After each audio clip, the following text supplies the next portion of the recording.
teman-teman semua, kembali lagi bersama saya Coach Stefani sebagai leader trader dari Pusat Edukasi Saham Indonesia.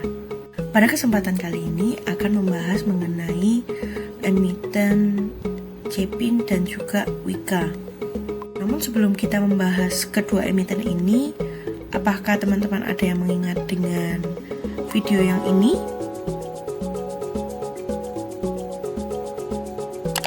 Nah, kalau misalkan kalian nggak ingat, aku ingetin lagi ya.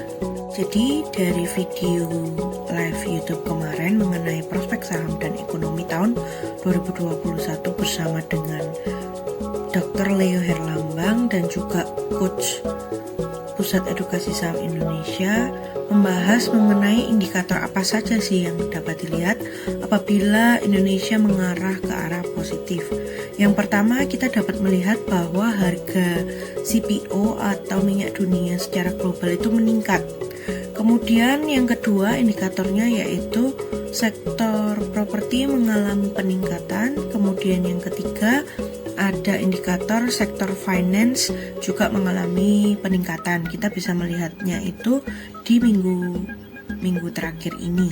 Kemudian tidak hanya itu, nilai tukar rupiah memiliki kenaikan yang perlahan, tidak secara drastis, di mana minggu lalu rupiah berada pada titik terendah yaitu sebesar 14.490. Kemudian sekarang rupiah berada di area 14.600. Di sini dapat terlihat bahwa peningkatan rupiah yang semula dari 14.490 menjadi 14.600, dan itu wajar ya karena tidak terlalu drastis, hanya beberapa poin.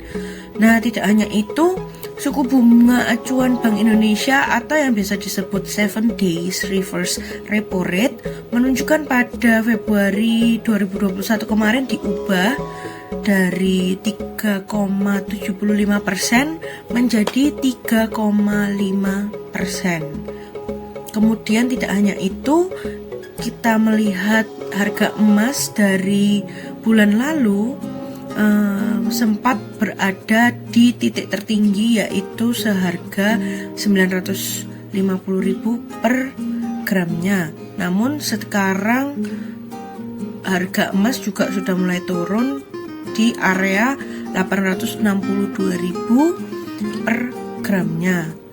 Nah, di sini menunjukkan bahwa orang-orang ini mulai berani memutarkan keuangannya di sektor lain atau di tempat lain dibandingkan dengan emas seperti itu. Jadi kita juga bisa melihat kalau misalkan sekarang itu vaksin sudah mulai didistribusikan ke daerah-daerah dan mulai dibagi-bagikan secara gratis oleh pemerintah. Emiten yang akan kita bahas pertama adalah Wika, yaitu PT Wijaya Karya, yang merupakan perusahaan BUMN yang bergerak di bidang konstruksi, yaitu pembangunan jalan, jembatan, pelabuhan, bandara, dan juga bendungan. Kemudian yang selanjutnya, Wika sendiri juga memiliki industri pembuatan beton sendiri. Kemudian selanjutnya ada real estate, di mana ada perumahan, kemudian bangunan komersial, dan juga jasa konstruksi di bidang properti pastinya. Dan juga yang terakhir memiliki pertambangan yang saat ini ada, yaitu ada pertambangan aspal. Dan Wika sendiri ini termasuk di dalam LQ45 yang bergerak di bidang properti. Nah, untuk prospek bisnis dari Wika sendiri ini, mereka sedang merencanakan dan fokus ke energi terbarukan, keairan, dan juga mineral.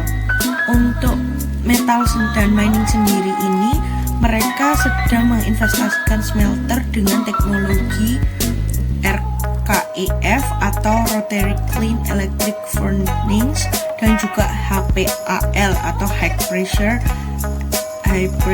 Efficient Leaching, di mana kadar dari nikel sendiri itu lebih besar dari 1,8%, kemudian menjadi produk ferronikel sebesar 4%. Jadi ceritanya di Kedua teknologi ini tujuannya mengolah biji nikel dengan kadar yang rendah. Kemudian tidak hanya itu, Wika sendiri juga akan meningkatkan kapasitas produksi aspal yang menjadi 300.000 per tonnya untuk tahun ini. Tidak hanya itu, Wika juga akan menginvestasikan spam Jatiluhur dan kapasitas Wikon yang awalnya dari 75.000 menjadi 100.000 ton per tahun. Kemudian tidak hanya itu, Wika sendiri juga akan menerbitkan obligasi PUB sebesar 3 triliun.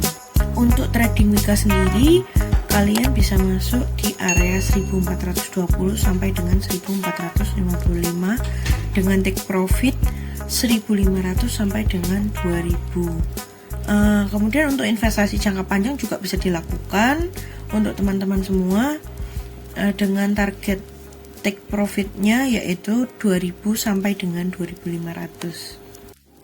Dari hasil analisis teknikal yang dibuat oleh Kostito, Wika masih menunjukkan fase downtrend karena pada MA5, 20 dan 50 menunjukkan penurunan. Namun bila kita cek kembali pada garis Fibonacci area Fibo 23,6%, kita dapat melihat ada tahanan yang kuat pada area tersebut, di mana 9 candle terakhir bergerak pada area Fibo 23,6%, atau bisa kita sebut biasanya dengan fase sideways. Bila didukung dengan sentimen yang kuat, maka Wika sendiri berpotensi memiliki balik arah atau biasa kita sebut dengan golden cross, di mana antara MA5 dengan MA20 bersinggungan dan menuju ke area Fibo 38,2%, yaitu di area 1640. Bila tren terus berlanjut dan melewati Fibo 50%, maka Wika berpotensi menuju area Fibo selanjutnya 61,8%, yaitu di area 1930. Oke, kemudian emiten yang kedua yaitu Cepin atau PT Charon Pokpan Indonesia. Perusahaan ini sendiri bergerak di bidang agribisnis dalam industri makanan ternak, pembibitan, budidaya ayam, dan juga pengolahan daging ayam seperti makanan, cold storage ayam dan sapi. Produknya kita biasa kenal juga seperti Fiesta, Akumu, dan juga ada Cam. Cepin sendiri ini termasuk ke dalam LQ45 dan dalam sektor basic industry. Dari prospek bisnisnya, Cepin sendiri memiliki sentimen positif yang didukung oleh pulihnya sektor hotel, restoran, dan juga kafe karena sudah kembali mulai normal ya saat ini. Tidak hanya itu, ada juga Cepin melakukan ekspor ke Qatar dan juga Jepang. Kemudian selanjutnya adanya peningkatan permintaan ayam ketika di bulan puasa atau lebaran seperti ini. Untuk trading atau investasi dari Cepin sendiri, teman-teman bisa masuk di dalam area 7.100 sampai dengan 7.225 dengan take profit 7.300 sampai dengan 7.500. Sedangkan untuk investasi jangka panjang, teman-teman bisa take profit di area 7.500 sampai dengan 8.000. Dari grafik analisis teknikal yang dibuat oleh Kostito, Cepin memiliki garis MA5 di atas garis MA20 dan garis MA20 di atas garis MA50. Setelah melihat garis tersebut, bisa disimpulkan bahwa Cepin masih berada pada fase uptrend. Dalam garis Fibonacci bisa kita lihat beberapa hari terakhir candle Cepin sedang dalam fase sideways pada area Fibo 100%. Bila kita perhatikan beberapa tahun terakhir, Cepin merupakan saham yang karakteristiknya selalu membentuk tren baru. Jika terdapat tren positif, maka Kevin sendiri bisa bergerak menuju ke arah Fibo 123,6, yaitu pada area 7.300. Sekian informasi yang saya berikan. Terima kasih untuk teman-teman yang sudah menonton. Jangan lupa klik like, subscribe, dan komen di bawah ya.